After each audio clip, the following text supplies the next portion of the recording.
2 de setembro de 2014. Palmeiras perto de acertar com Dorival Júnior para ser o novo comandante. No Santos também tem demissão. Diretoria surpreende e anuncia a saída de Oswaldo de Oliveira. O São Paulo ainda está indefinido para a partida de quinta-feira contra o Criciúma no Morumbi pela Copa Sul-Americana. E hoje foi dia de festa no tricolor. O motivo? O aniversário de Alexandre Pato. Veja os melhores momentos da entrevista exclusiva do Mesa Redonda com o presidente do Corinthians, Mário Gobi.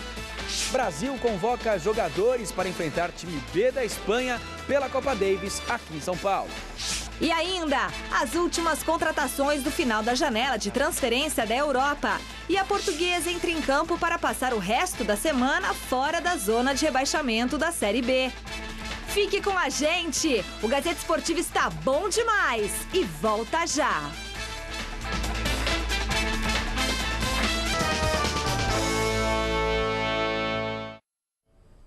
Olá, ótima noite para você que acompanha o Gazeta Esportiva, que hoje começa falando do Palmeiras, que ontem demitiu o técnico argentino Ricardo Gareca e hoje já está perto de anunciar o nome do substituto. Vamos direto para a Academia de Futebol, onde está o repórter Felipe Esboril. Boa noite, Esboril. Dorival Júnior é o nome para assumir o Verdão?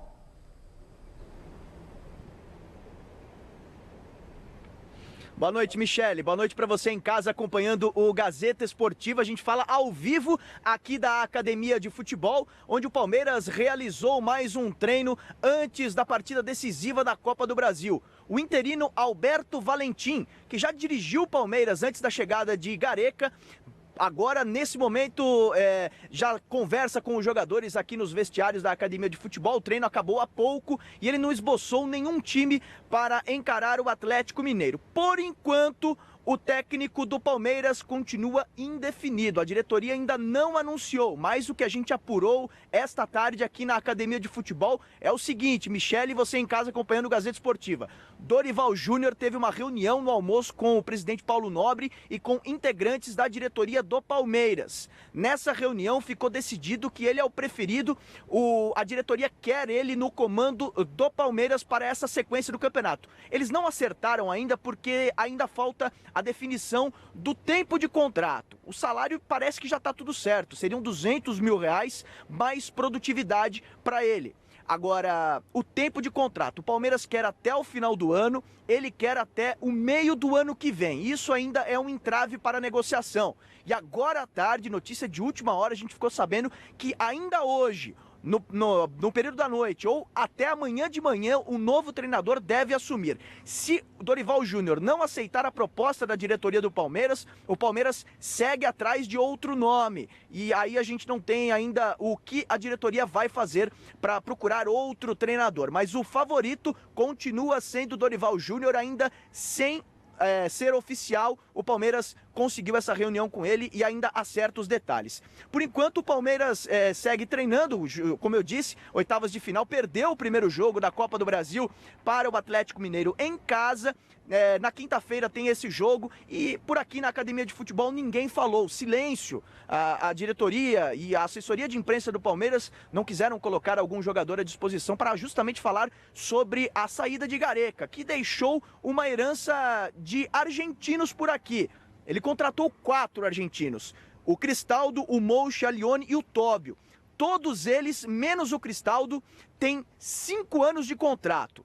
Apenas o Cristaldo tem 4 anos de contrato, portanto, permanecerão aqui no elenco do Palmeiras jogando normalmente. Além disso, Ricardo Gareca à frente do Palmeiras foram 13 jogos e ele perdeu 8 partidas, venceu 4 e empatou 1. No Campeonato Brasileiro foi apenas uma vitória. E o Palmeiras, nesse momento no Campeonato Brasileiro, está na beira da zona de rebaixamento, não está na zona ainda, mas tem 17 pontos, mesmo número do Criciúma, e foi o time que mais perdeu no Brasileiro, viu, Celso? 11 jogos de derrotas o Palmeiras teve. Para você, é uma boa trazer o Dorival, Celso? Boa noite. Boa noite, Boril. Boa noite, Alberto Helena Júnior, Michele. Grande noite para você que acompanha o Gazeta Esportiva. Não pelo Dorival. A questão, eu já tive a oportunidade de falar isso aqui ontem no Gazeta Esportiva e é sempre tempo de tratar isso. É com muita tristeza que eu vejo os caminhos que que toma o futebol brasileiro.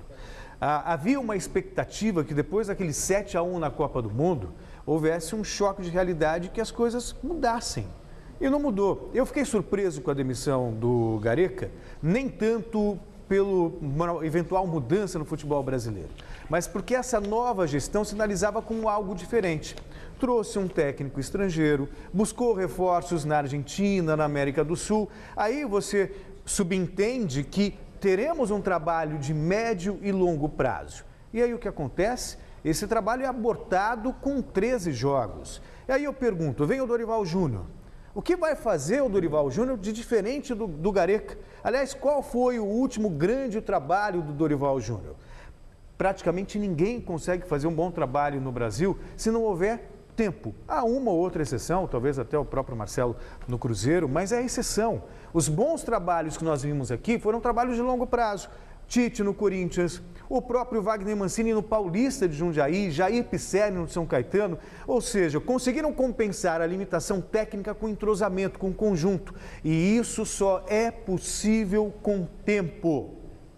Algo que o Palmeiras não deu ao Gareca e não imagino também que vai dar para o Dorival Júnior. Aí vai ser aquela salada. Não venceu 5 jogos, 6 jogos, 7 jogos, até porque o time tem limitações, aí corre-se atrás de... Olha, Palmeiras já teve Felipão, Luxemburgo, Muricy Ramalho, que pelo que me consta são os técnicos, entre aspas, top no Brasil.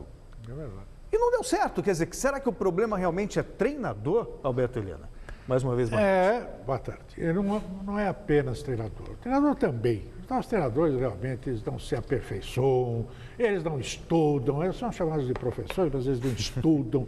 Olha, o que eu tenho ouvido de barbaridade de treinador brasileiro, e incluo aí o top de linha da profissão, é uma coisa absurda.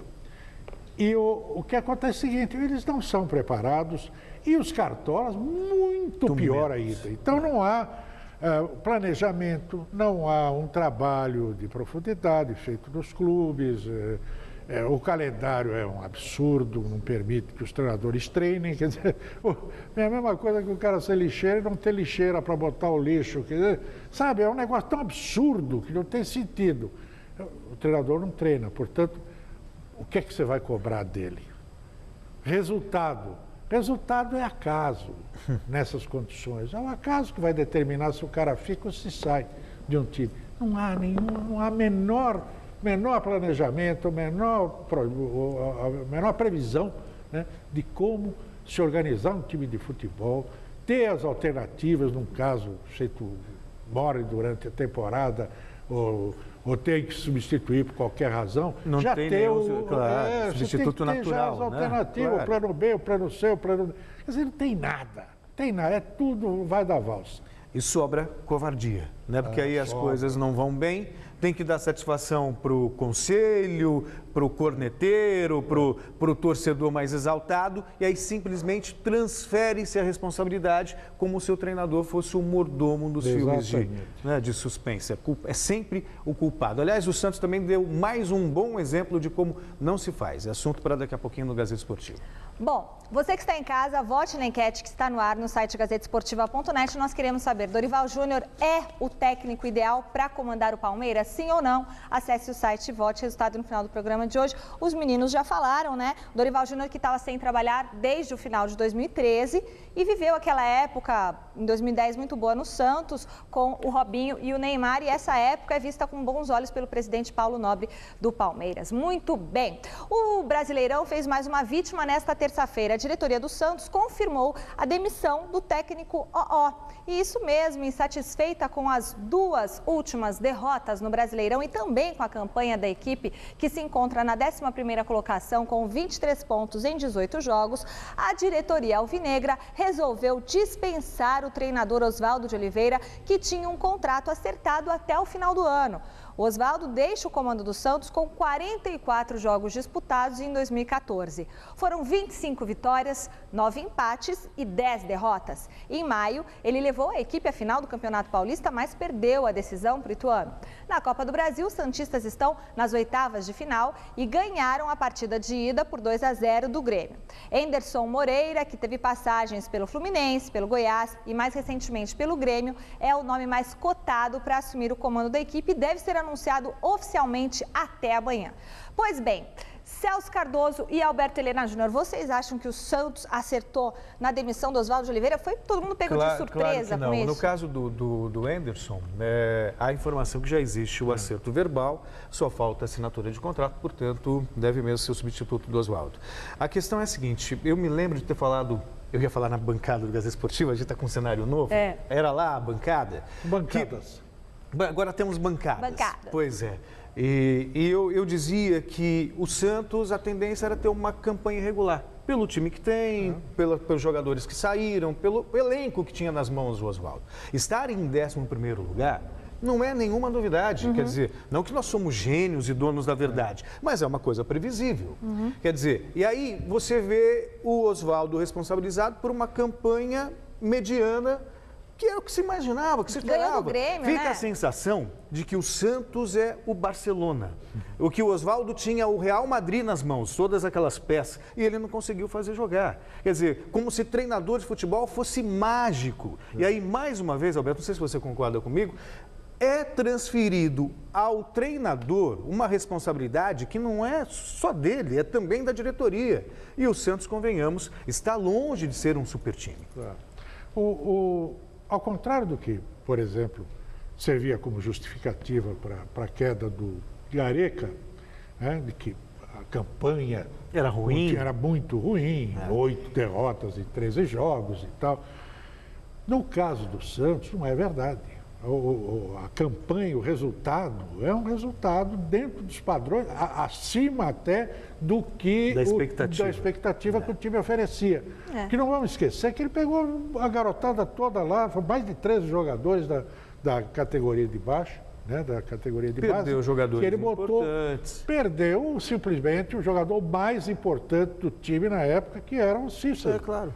Era, ao mesmo tempo que ele jogava de volante, era armador e era o artilheiro do time.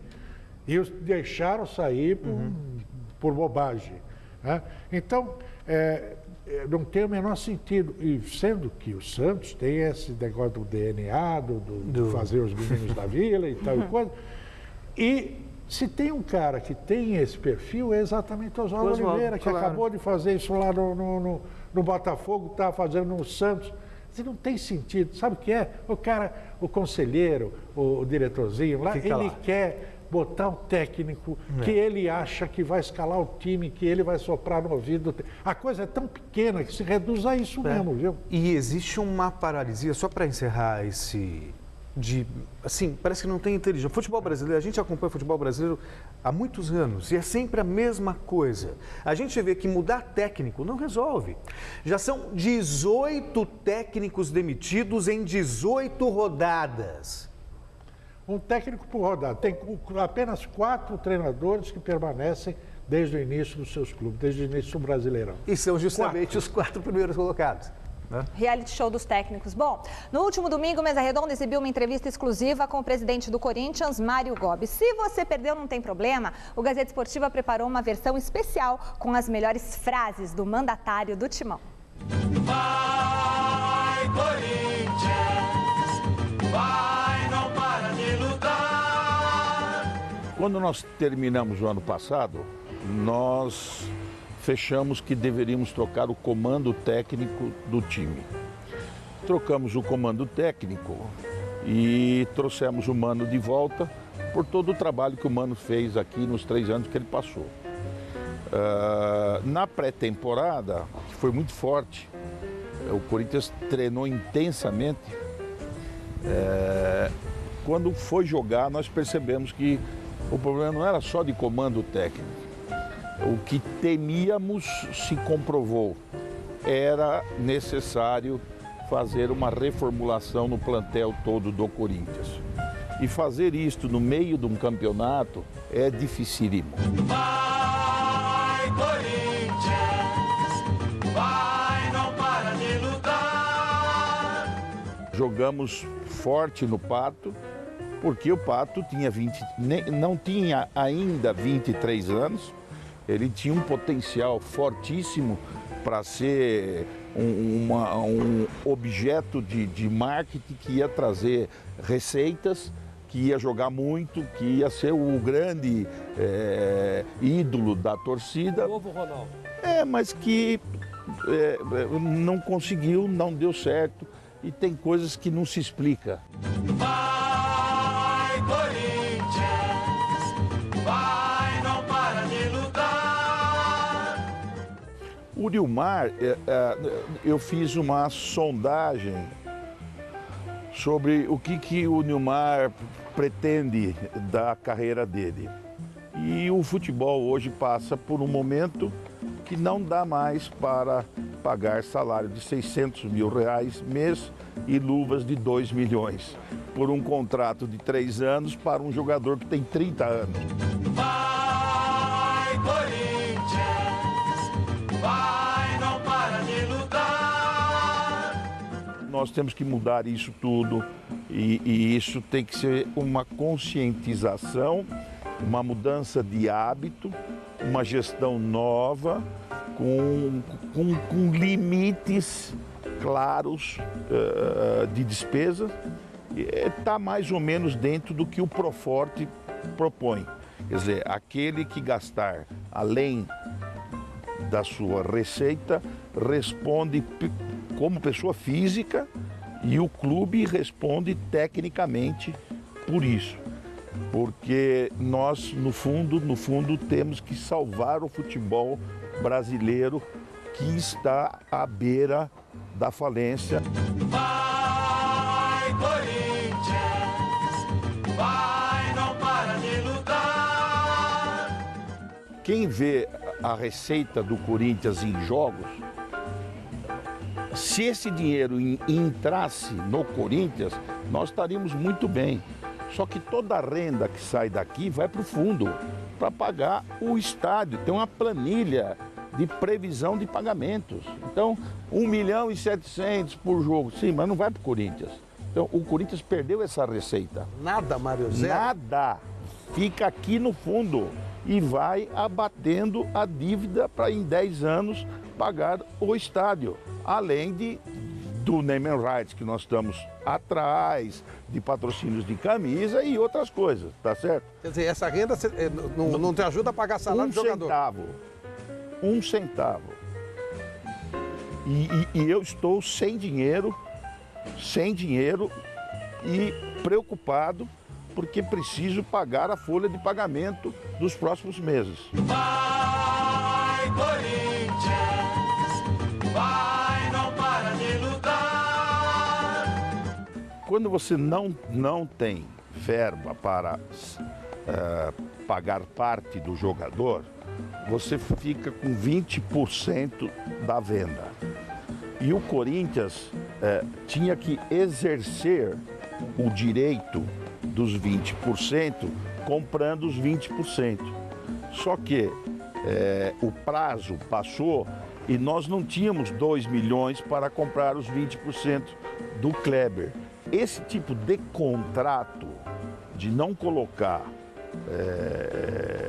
sem ônus ao clube 20% de futura venda, no Corinthians não vai ter mais. Vai, Corinthians, vai, não para de lutar. Eu acho que o que será do Corinthians e de todos os clubes passa pelo o que vão fazer agora, até o final desse ano, começo do próximo ano, para se mudar a gestão do futebol, as leis, as regras, as limitações que tem que ter, porque senão ninguém vai a lugar nenhum, e inclusive nós.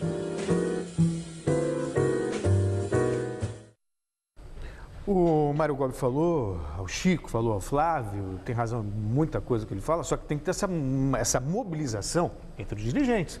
Pensar numa liga, mudar o calendário, tudo isso tem que sair da falácia, sabe, da conversa e realmente colocar em prática.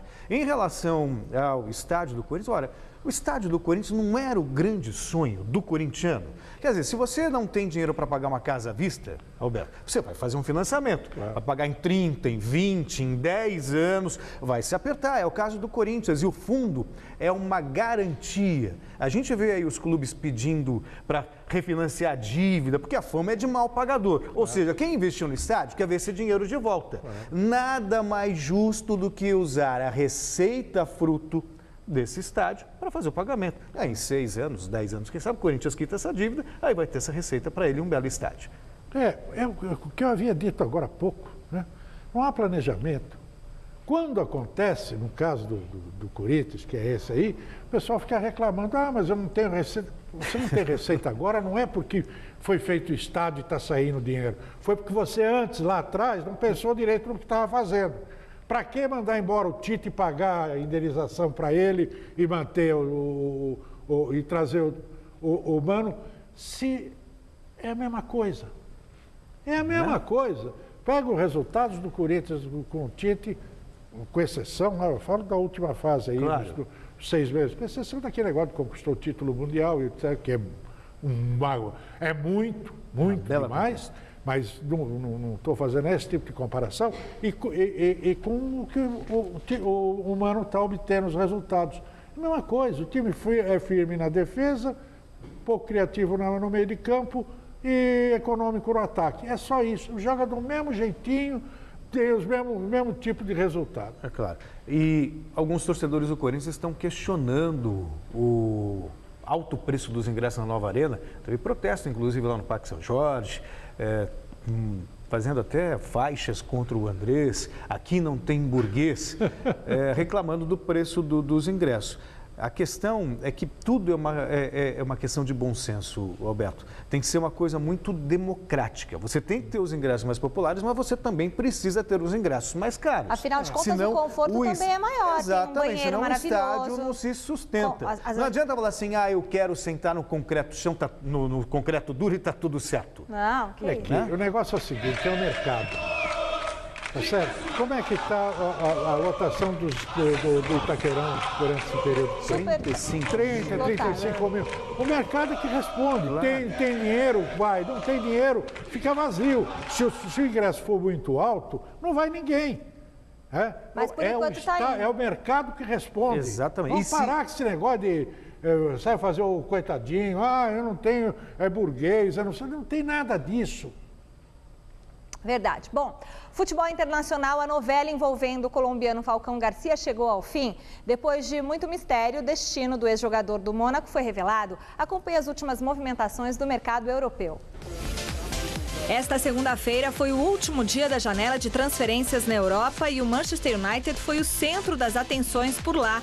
A equipe inglesa confirmou o empréstimo por uma temporada do atacante mexicano Chicharito Hernández ao Real Madrid. Ele usará a camisa 14, usada por Xabi Alonso, negociado com o Bayern de Munique na semana passada. Ao final do contrato, o clube espanhol terá a opção de compra do jogador. Outro que deixou o Manchester United foi Danny Welbeck. O atacante de 23 anos foi comprado em definitivo pelo Arsenal. Os valores da negociação não foram divulgados, mas a imprensa inglesa fala em torno de 16 milhões de libras, cerca de 60 milhões de reais. Nos Diabos Vermelhos, Welbeck jogou 142 partidas e marcou 29 gols. E quem chega ao United e com muita moral é o holandês Daley Blind. Depois de várias temporadas no Ajax, o jogador foi um dos homens de confiança de Louis van Gaal durante o Mundial no Brasil, quando ainda comandava a seleção holandesa. O time inglês desembolsou pouco mais de 50 milhões de reais para trazer o atleta por 4 temporadas. No entanto, a contratação mais importante deste último dia de janela foi a de Falcão Garcia pelo próprio Manchester United. O colombiano chega por empréstimo de 1 ano, com opção de compra no final deste período. Mesmo assim, o clube inglês terá que pagar ao Mônaco 22 milhões de reais referente ao empréstimo do jogador. Em entrevista à TV oficial do time, Falcão disse que está empolgado com a possibilidade de jogar numa grande equipe da Europa e agradeceu a Deus pela oportunidade. I want to say thank you to God for this. I'm very happy. A estreia do jogador ainda não tem data marcada. Certo mesmo é que Falcão estará em campo nesta sexta-feira em Miami, no amistoso entre Brasil e Colômbia. O que será que acontece quando o melhor jogador de futebol do mundo, e o mais lindo, se junta ao campeão mundial de Fórmula 1? Uma marca suíça de relógios levou o grande craque Cristiano Ronaldo para dar um passeio de carro com o piloto britânico Jason Button na Espanha. Acompanhe. Um evento promocional em Madrid reuniu dois grandes astros do mundo do esporte, Cristiano Ronaldo e Jason Button. A brincadeira consistia, teoricamente, em aulas de direção de Button para Ronaldo. Mas, no fim das contas, acabou sendo uma grande diversão para os dois. Afinal, a lição do piloto foi demonstrar para o português como dar um bom cavalinho de pau em um carro potente. Após a aula, cada um seguiu para a sua respectiva área. Cristiano foi brincar com uma bola de futebol e Button seguiu pilotando. Apesar do clima amistoso, o evento também serviu para assuntos mais sérios. Já no final da recuperação de uma lesão, CR7 comentou sobre a dificuldade desta temporada na Liga Espanhola. Barcelona e Atlético de Madrid estão fortes de novo. Será difícil até o final da Liga, mas eu estou esperançoso. Provavelmente somos o melhor time na Liga, mas temos que mostrar isso dentro de campo. Já com Button, o assunto foi outro. O futuro dele na Fórmula 1, após o chefe da McLaren, Ron Dennis, dizer que está de olho em outros pilotos. Eu gostaria de correr pela McLaren, porque eu me sinto uma grande parte desse time. É uma pena que o carro esse ano não seja o que esperávamos, então não conseguimos mostrar todo o nosso potencial. Penso que o ano que vem pode ser animador, então seria legal estar nessa mesma equipe. Yeah, I think next year could be an exciting year, so yeah, it'd be nice to be with the team next year. Cardoso ficou com medinho, falou que não iria dar uma volta com o Jason Button. Imagina, que isso, Celso? Tem que ser macho e lá, né? Adoro velocidade, adoro o carro. O carro dele precisa lavar, viu, gente? Tá na garagem, tá super sujo. A Copa do Mundo acabou há quase 2 meses, mas os argentinos, amigos do Celso, terão a chance de uma revanche com a Alemanha nesta quarta-feira. As seleções se enfrentam em Düsseldorf, na Alemanha, e o grande desfalque dos hermanos é Lionel Messi, que sentiu um problema na coxa após o duelo do Barcelona com o Villarreal. Além dele, Garay, Palácio, Lavezzi, com problemas físicos, também foram dispensados por Tata Martino, que fará estreia como treinador da Argentina. Já do lado alemão, boa parte dos campeões mundiais estarão em campo, viu? A novidade é por conta do novo capitão anunciado hoje. Joachim Löw, técnico da Alemanha, anunciou hoje o novo capitão da seleção, Bastian Schweinsteiger. O meio-campista irá usar a braçadeira daqui para frente no lugar de Philipp Lahm, que se aposentou da equipe após a conquista da Copa do Mundo. Bastian Schweinsteiger vai assumir o cargo de capitão. Temos uma relação de trabalho de mais de 10 anos baseada em muita confiança. Ele tem muita experiência e o respeito de todos dentro da equipe. Além disso, é um bom comunicador, o que obviamente é importante para esse posto. Contudo, a Alemanha não vai poder estrear o novo capitão já nesta quarta-feira no amistoso contra a Argentina, a ser realizado em Düsseldorf. Tudo porque Schweinsteiger está se recuperando de uma cirurgia no joelho e estará fora do embate. Outra estrela alemã também será desfalque nesse jogo. Trata-se de Mesut Özil, fora por conta de uma lesão no tornozelo. Na Argentina, o desfalque é ninguém menos do que Lionel Messi. O astro do Barcelona será poupado por precaução. A reedição da final da Copa do Mundo está sendo tratada como revanche por parte dos sul-americanos, algo que o treinador da Alemanha não aceita. Não será algum tipo de revanche. A Argentina não pode mais receber o troféu, por isso não é uma nova final. A decisão da Copa foi em julho e muito mais importante do que a partida de agora. Acho que para ambas as equipes o duelo será uma boa preparação para as partidas das próximas semanas. Joachim Löw anunciou também que Thomas Schneider, ex-treinador do Stuttgart, será o novo auxiliar técnico da seleção no lugar de Hans Flick, que se tornou o diretor de esportes da Federação Alemã de Futebol. Seleção brasileira, o técnico Dunga comanda agora à tarde o primeiro treino em Miami na preparação para os amistosos contra Colômbia e Equador nos próximos dias 5 e 9 de setembro. Na primeira atividade, ele esboçou o time com Jefferson no gol, Michael, Marquinhos, Miranda e Felipe Luiz na defesa, Elias, Felipe Coutinho, Oscar e Ricardo Goulart no meio e no ataque Neymar e Tardelli. Depois, o treinador fez diversas alterações. Bom, Celso Cardoso, Alberto Helena Júnior, é muito cedo ou já dá para começar a ter uma ideia do que vem por aí? Eu ainda estou com aquela Copa do Mundo na minha cabeça. Eu não vejo a seleção, não consigo ver com otimismo. Ainda mais contra uma Colômbia que tem Rames Rodrigues, que tem Falcão Garcia. Mas por causa do Dunga ou por causa dos jogadores? Por causa do estágio, exatamente. Sabe, aquele 7-1 da Alemanha ainda continuam ecoando. Para de falar disso. Sabe, lateja esse placar. Tim, 7. Parece que o jogo não acabou ainda. Eu acho o seguinte, pelo menos eu vejo uma perspectiva nesse time do Dunga que eu, confesso, nunca imaginei que fosse um caminho adotado pelo Dunga. Nem eu. Que é o de você não ter aquele centroavante fixo, de você apostar em mais meias habilidosos do que em volante pegador, trombador, aquela coisa, 3 zagueiros, não sei o quê, 3 volantes. Não. Esse é o caminho. Porque não tem nenhuma grande novidade no mundo do futebol, no futebol jogado nos maiores centros da Europa e tal. Nada. O que tem é conceito de botar o time para jogar futebol, troca de passe e busca de gol. É isso que basicamente, sempre foi e sempre será o futebol. Moderno. E muita ênfase no fundamento, até para você poder ter a manutenção na bola de bola, passes corretos e tal, né? Bom, e visitem os nossos blogs no site gazetesportiva.net, o blog do Alberto Helena Júnior, Bola Virtual, é isso, Helena? É isso aí. E o blog Não perca, muito bacana, o Alberto Helena escrevendo todo dia várias colunas. E o blog do Celso Cardoso? Na cara do gol. Muito bem, e o meu blog, Bela Jogada. Ok, a nossa Gazeta está de cara nova na internet. Pensando em você que sempre nos acompanha, nós lançamos um novo site muito mais dinâmico e fácil de navegar. Acesse tvgazeta.com.br e escolha o seu programa favorito no menu. Você também pode assistir aos vídeos separados pelos assuntos de que mais gosta, como beleza, saúde, esporte, notícias e muito mais. Além disso, pelo site, você acompanha toda a nossa programação ao vivo e em alta definição de qualquer lugar do planeta Terra. tvgazeta.com.br, acesse agora mesmo e divirta-se. Bom, vamos para um rápido intervalo no Gazeta Esportiva. Daqui a pouquinho a luta da Portuguesa na Série B, o aniversário de Alexandre Pato no São Paulo e as notícias do Coringão. Fique com a gente, voltamos já!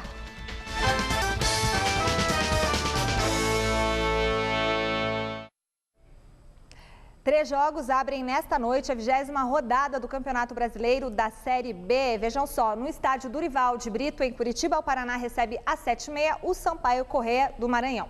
No mesmo horário, Atlético Goianiense e Boa Esporte jogam no Serra Dourada. Às 8h30 tem Portuguesa e Joinville no Canindé. Ficou lindo isso daqui, né? Ficou muito bonito. Bom, e por falar na Portuguesa, o técnico Silas deve ter força máxima para tentar pela primeira vez no campeonato somar 2 vitórias consecutivas. Confira as informações da Lusa com Osmar Garrafa.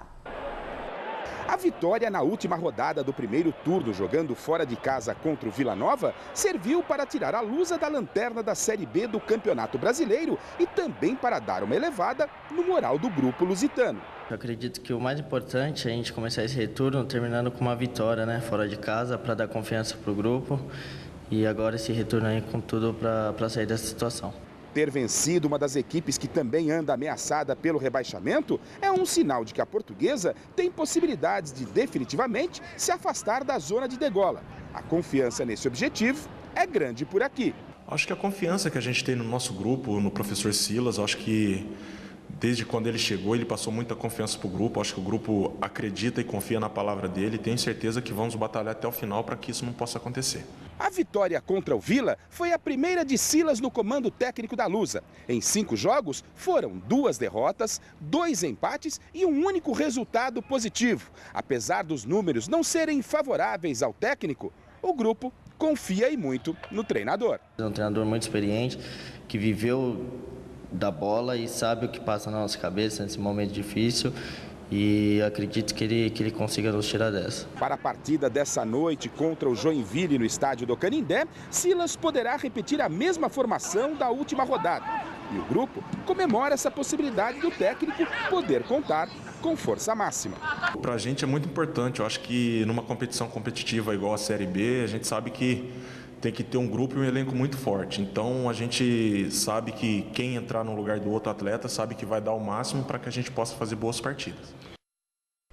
A bola vai rolar essa noite também pela Copa do Brasil com apenas uma partida. Aqui, ó, 7h30, Vasco e ABC decidem uma vaga para as quartas de final na Arena das Dunas em Natal. Primeiro jogo realizado em São Januário, tudo igual, 1-1.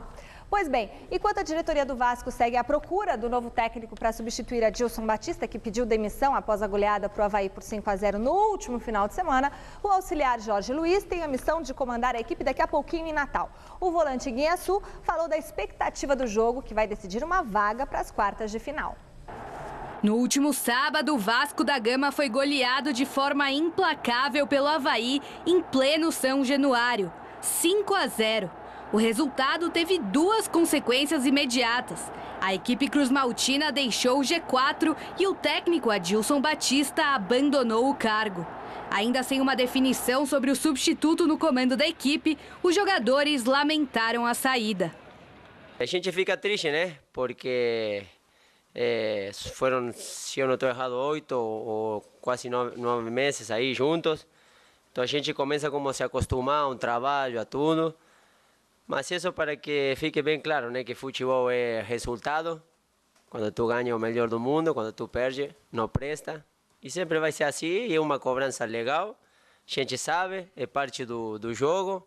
A atual situação do time levou alguns torcedores a São Januário, onde exigiram melhores resultados. O ídolo Carlos Germano, hoje treinador de goleiros do Vasco, tratou de acalmar os ânimos. O torcedor pode fazer o que quiser. A gente treina, é profissional. Quando vai para dentro de campo, damos o nosso melhor. E quando o resultado não vem num time grande como o Vasco, tem que estar preparado para tudo. Na 5ª colocação da Série B, o Vasco muda agora o foco para o jogo de volta das oitavas de final da Copa do Brasil contra o ABC de Natal na Arena das Dunas. A equipe cruzmaltina ficou no empate em 1-1 em casa, mas nem cogita deixar a competição em segundo plano. O Vasco vai buscar, aconteça o que acontecer, com todas as forças, com todo o espírito, e vamos buscar também como para dar um presente para esse grupo que sofre também para caramba, quem trabalha aí dentro e não se vê que sofre para caramba, e por o treinador que saiu também seria uma linda maneira de falar, né, que a gente estava vivo, tudo, e vamos buscar com todas as forças. Muito bem, o São Paulo segue se preparando para o jogo que vai decidir o futuro da equipe na Copa Sul-Americana. O repórter Osmar Garrafa esteve no CT da Barra Funda acompanhando mais um treino do tricolor. Confira. Nessa semana, o São Paulo vai se dividir na Copa Sul-Americana e também no Campeonato Brasileiro. E claro que as duas competições são importantes para o tricolor, mas o objetivo prioritário do grupo é bem claro nesse momento. Hoje o objetivo maior é a gente alcançar o Cruzeiro, né? Tem um objetivo grande de ganhar esse Campeonato Brasileiro. A prioridade para o São Paulo pode ser o Brasileirão, mas a Sul-Americana tem sua importância para o elenco tricolor. E nem a derrota no jogo de ida em Santa Catarina para o Criciúma por 2-1 tira a confiança de que a equipe possa avançar nessa competição. Eles têm a vantagem, né? Mas a gente só precisa vencer por um gol de diferença, que não é uma coisa absurda, mas a gente sabe que essas equipes de menor expressão, como se fala, quando vem jogar no Morumbi, vem muito defensivamente para segurar o resultado. E a gente já tem um exemplo no Brasileiro em que empatamos por 1-1. Então a gente tem que procurar fazer o gol e impor o nosso ritmo de jogo. Para garantir uma vaga à próxima fase da Copa Sul-Americana, na próxima quinta-feira o São Paulo joga por um resultado simples de vitória contra o Criciúma, ou então vencer a equipe de Santa Catarina por 2 ou mais gols de diferença. E por aqui a confiança na classificação à próxima fase é tanta que lembrar dos últimos fracassos do São Paulo na fórmula do mata-mata, quando só nesse ano o tricolor já foi eliminado em casa, pela Penapolense no Paulista e pelo Bragantino na Copa do Brasil, não incomoda. Acho que é coincidência, mais coincidência, a gente foi eliminado por essas equipes aí de menor expressão, né? Mas acho que a gente respeita muito o Criciúma, mas a gente tem tudo para não deixar mais escapar esses jogos e a gente já fazer o nosso dever de casa e dar continuidade na competição. Enquanto a classificação para a próxima fase da Sul-Americana não chega, o tricolor teve que se contentar com a comemoração do aniversário de 25 anos de Alexandre Pato. E a festa foi boa, mas digamos que não para o aniversariante do dia.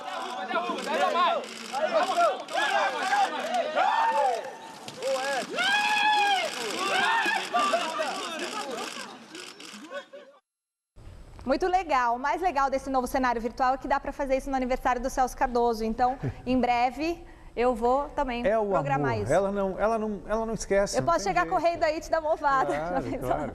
Voltamos a falar do Corinthians, olha que bonito, distintivo do Coringão, que também vai ter uma partida decisiva, só que pela Copa do Brasil, contra o Bragantino, amanhã, na Arena em Itaquera. O repórter Adriano Dolfi tem as informações.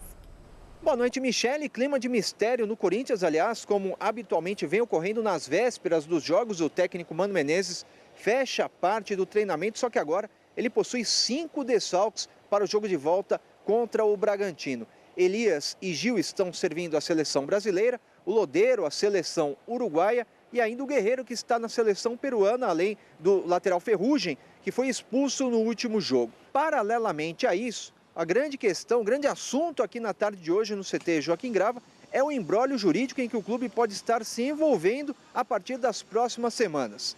Foi descoberta uma irregularidade no contrato do Meia Petros, a extensão, na verdade, do vínculo contratual com o Corinthians, datado do dia 1º de agosto deste ano. Acontece que o acordo foi assinado apenas no dia 2. Essa divergência de datas pode causar um grande estrago ao clube. Petros atuou em 5 partidas pelo Campeonato Brasileiro, mais 2 no banco de reservas. Fato é que o clube pode perder até 21 pontos na tabela. Paralelo a isso, também recebeu outra péssima notícia. O atacante Guerreiro foi denunciado pelo empurrão no árbitro durante a partida contra o Bragantino. A pena pode chegar a 180 dias, o mesmo caso do jogador Petros. E Guerreiro foi denunciado também pela expulsão na partida contra o Grêmio pelo Campeonato Brasileiro, também por agressão. Aí a pena pode chegar a 12 jogos. Noticiário do Corinthians bastante movimentado, mas com notícias bastante ruins. Do CT Joaquim Grava, Adriano Dolfi, para a TV Gazeta. Olha, quando foi feito ou refeito o Código Brasileiro Disciplinar do Esporte, eu já dizia que era preciso que o legislador pensasse diferente. Ele tem que pensar o seguinte: erro administrativo, burocrático, paga-se burocrática e administrativamente. Erro dentro do campo, por irregularidade dentro do campo, paga-se com pontos. Não pode misturar uma coisa com a outra. Entende? Então, esse caso aí do Petros precisa ser muito discutido e tal, e o Corinthians pode levar uma lavada nessa brincadeira aí, viu? E aí, então, o presidente do Corinthians vai se sentir à vontade para voltar a fazer aquela diatribe toda que fez. Estão perseguindo o Corinthians e tal. Eu não sei se eu sou um romântico, mas me parece tão fácil de resolver uma coisa. Você tem um jogador, você tem a documentação, você envia para a CBF. Tá ok? Libera e joga, ponto. Não está ok? Não libera. Aí a CBF libera, aparece no BID, aí depois descobre.